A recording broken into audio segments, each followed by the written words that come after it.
Hereus de casa, l'illa de paper.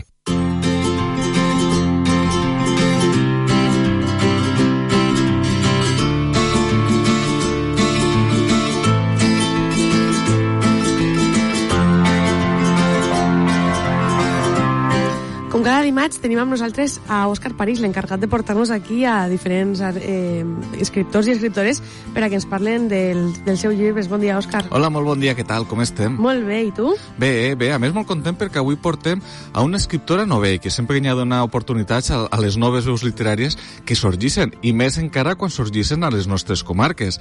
En aquest cas parlem de María Mingorance, que és una jove poeta de la Sénia, que acaba de treure el seu primer volum, que se diu Quan callem, i bé, és un poema ple d'emocions, ple de sentiments, en què ella com a autora és el tòpic de que se despulla davant dels lectors i de les lectores, i bé, doncs, hem comptat amb ella avui per a que ens conti una miqueta com és aquest Quan callem. Bon dia, Maria. Moltes gràcies per convidar-me. Gràcies a tu per vindre, clar. Maria, què tal? Conta'ns, com sorgís la idea d'escriure un poemari? Bé, jo ja portava molts anys escrivint coses pel meu compte, però sí que tenia la idea de fer alguna cosa que estigués més lligada, no? I se me va plantejar un dia, una mica per casualitat, la pregunta de què passa quan callem, no? Perquè bé, jo vinc d'estudiar també teatre, i en el teatre és molt important el subtext, no? Allò que passa, que hi ha darrere un silenci. I a partir d'esta pregunta i la meva vinculació amb el teatre, no? I la importància del subtext, vaig pensar que podia anar dibuixant d'alguna manera a través dels poemes aquestes possibilitats, estos significats que té el silenci a les nostres vides. Dius que vens del món del teatre. Eres una persona multiartística, per dir d'alguna manera, polifacètica en el món de les arts. Bé, sí, és que jo sempre pregunto, no? Quan lo típic que et pregunten, tu què vols fer o què és el que t'agrada? Jo no m'inscric en un llenguatge concret, a mi m'agrada crear, jo m'ho passo bé creant. Llavors, suposo que per això acabo tocant una mica diferents coses, no? Des de la veu, en el cant, que m'agrada molt cantar, també he fet cursos i formació de cant, està el teatre, l'escriptura, ara també m'he embarcat a escriure obres de teatre, perquè em naix la necessitat de crear, no? Que és el que em mou. I en aquest cas, Quan callem, parlaves abans dels silencis, com una espècie com a motor creatiu de l'obra, però quins altres temes has volgut abocar en aquest poemari? Bé, jo sempre m'agafo a una reflexió que vaig sentir un dia, no? de que la poesia és tan íntima com universal. Llavors a mi sempre m'agrada tractar temes més des del jo. En el poemari hi ha com un viatge també des de lo íntim a lo universal, però també sempre vinculant-ho a temes socials, no? De crítica. Llavors, aquí, en Quan callem, veiem des d'aquests silencis que ens autoimposem, no? Per repressió, per la temor que tenim nosaltres com a persones, però també parlem d'aquella repressió imposada, no? A nivell social, o parlem també dels silencis de complicitat amb una altra persona, que és una cosa ja més íntima, però també d'aquells silencis que com a societat necessitem recuperar, no? Per aturar una mica esta màquina d'estrès en la que mos han posat i a viure, no? Esta manera frenètica de viure. Llavors, diguem que sempre hi ha com un diàleg entre este jo i una mica la societat. I, per tant, els temes són molt diversos, són molts els temes que estan travessats pel silenci, no? Llavors bascules entre la poesia de les emocions, que és la poesia clàssica de tota la vida, però també la poesia combativa, la poesia d'arrel social. Sí, suposo que això també té a veure en els meus altres estudis, que són...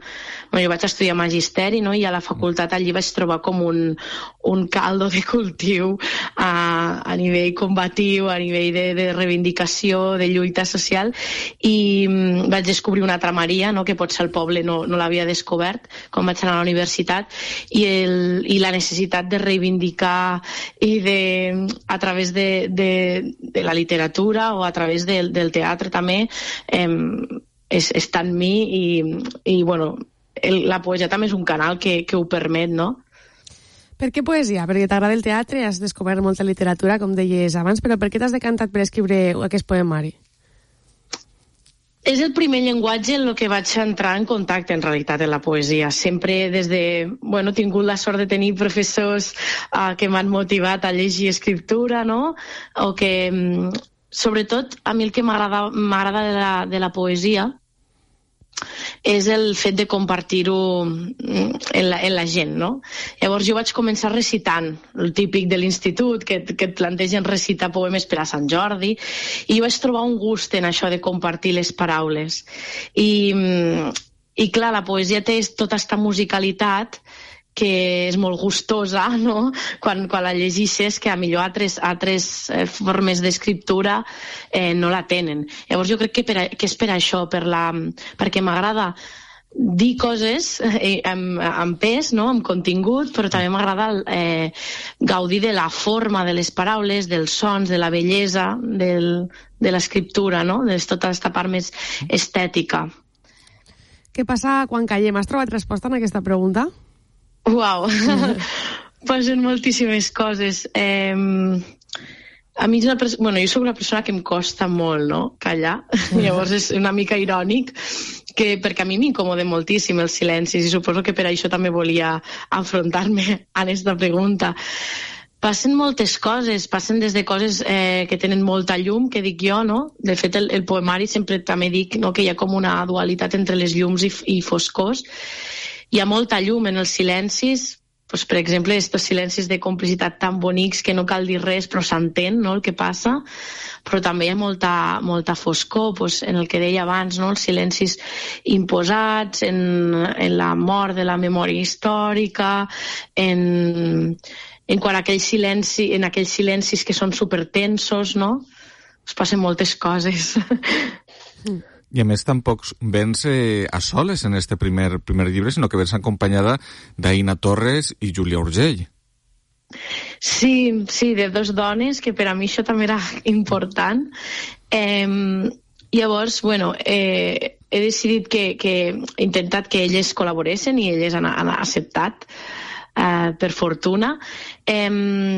Bé, Júlia me coneix moltíssim i també volia com esta part més subjectiva, més humana, més propera, i Aina no em coneix tant, però per sort hem tingut l'ocasió de parlar, o a mi m'agrada molt la seva poesia, i també m'interessava com esta part pot ser més objectiva, no? I per això vaig decidir que fossin dues persones, doncs una que és de la part de la meva vida, no?, que tenim molta amistat, i algú que admiro com a escriptora.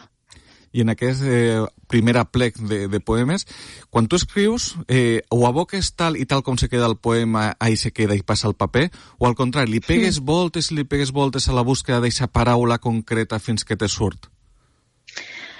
Una mica les dues coses. És a dir, jo tinc una manera d'escriure, normalment me ve una idea, una imatge, una sensació, i necessito acabar d'escriure això que tinc al cap, no?, o que tinc a la pell, fins i tot, en el moment, perquè és com una necessitat, no?, com tinc ganes de soltar-ho, llavors ho he d'escriure al moment, però després sempre hi ha un moment de revisió que dic, ostres, aquesta paraula no m'acaba d'encaixar, o per la musicalitat trobo que necessitaria trobar una altra paraula, no?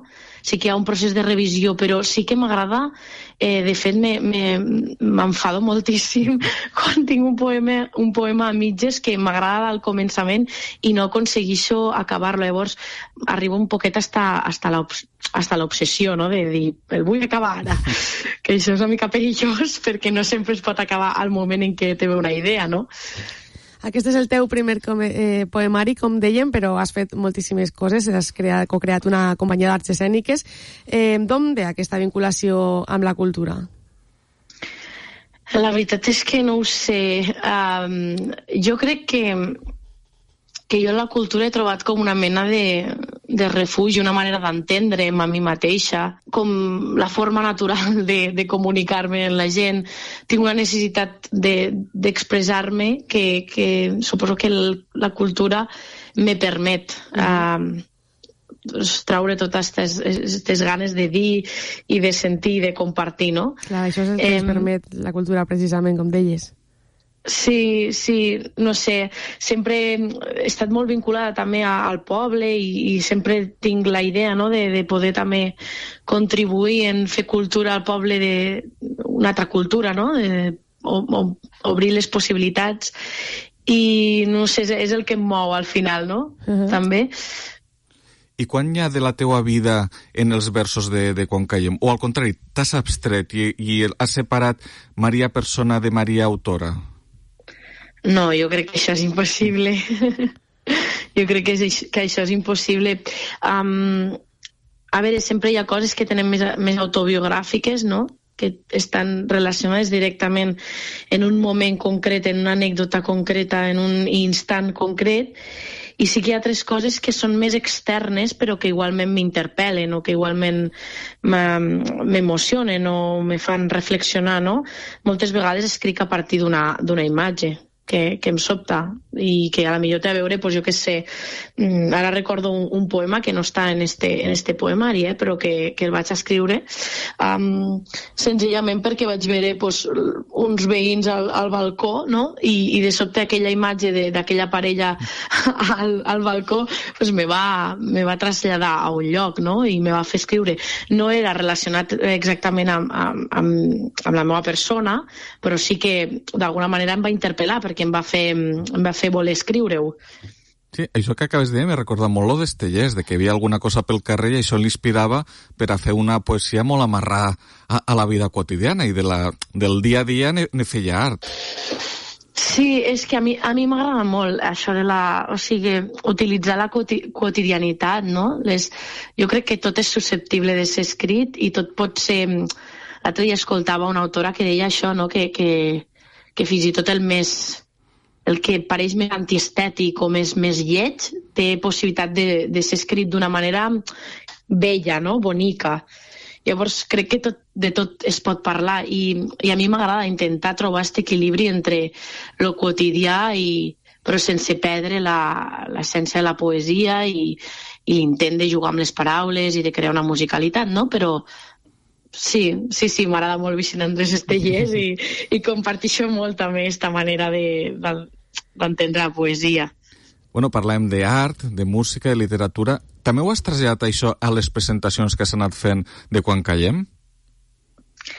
Sí, de fet, en algunes de les presentacions he començat una mica presentant-me a mi, no? La vinculació que tinc en les diferents arts perquè això es veu reflectit al poemari. Hi ha alguns poemes que utilitzen símbols musicals concretament, no? Hi ha un que es diu piano, hi ha un que parla d'un pentagrama, o sigui, com una mica per contextualitzar als oients, no?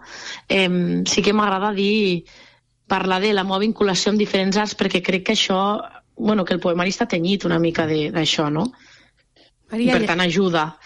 Ara que ja et coneixem una mica, que ja hem parlat amb tu durant una estoneta, què et pareixia que acabem l'entrevista d'avui amb un poema teu que ens pugues llegir? Vale, doncs mira, vos llegiré Passatges del silenci, que és un dels poemes més musicals que tinc dins del poemari, amb més musicalitat, i que em trasllada a un paisatge concret, no? Que per mi hi ha paisatges que es poden igualar al silenci, no?